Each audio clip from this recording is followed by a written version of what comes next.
പിന്നെ അടുത്ത update lobby 47 വരാൻ പോകുന്ന ഒരു പുതിയ ഗണ്ണ് ഞാൻ കാണിച്ചുതരാം. കഴിഞ്ഞ അപ്ഡേറ്റിൽ ഞാൻ കാണിച്ചു തന്നിരുന്നു, പക്ഷേ കഴിഞ്ഞ അപ്ഡേറ്റിൽ ആ ഗണ്ണ് കയറിനെ കൊണ്ടുവന്നിട്ടില്ല. പക്ഷേ ഇപ്രാവശ്യത്തെ അപ്ഡേറ്റിൽ എന്തായാലും കയറിന ആ ഗണ്ണും കാര്യങ്ങളും കൊണ്ടുവരുന്നുണ്ട്. കണ്ടോ ഫുള്ള് റെഡാ ഗൈസ്. 621 ഇതിന്റെ പൊന്നോ അവിടെ ഒടുക്കത്തെ ഡാമേജ് ആയിരുന്നു. അത് സ്നൈപ്പറിനെക്കാട്ടി ഡാമേജ് ഉണ്ട് തോന്നുന്നത്.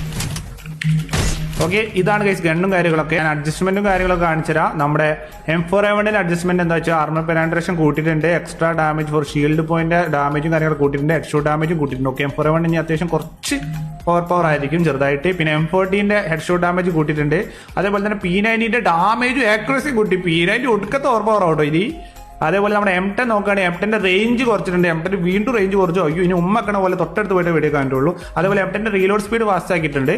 അതേപോലെ തന്നെ നമ്മുടെ ട്രോഗൺ നോക്കുകയാണെങ്കിൽ റീലോഡ് സ്പീഡ് കുറച്ചും കൂടി സ്പീഡ് ആക്കിയിട്ടുണ്ട്. ട്രോഗണിന്റെ റേഞ്ചും കാര്യങ്ങൾ കുറച്ചിട്ടുണ്ട്. അപ്പോൾ കുറച്ചും കൂടി ട്രോഗണിന്റെ റേഞ്ച് കുറയും, റീലോഡ് സ്പീഡ് കുറച്ചും കൂടി സ്പീഡ് ആക്കിയിട്ടുണ്ട്. ഓക്കെ, ഇതൊക്കെയാണ് ഗണ്ണിനുള്ള മാനേജ്മെന്റും കാര്യങ്ങളൊക്കെ. ചെറിയ അഡ്ജസ്റ്റ്മെന്റ് ഉള്ളൂ.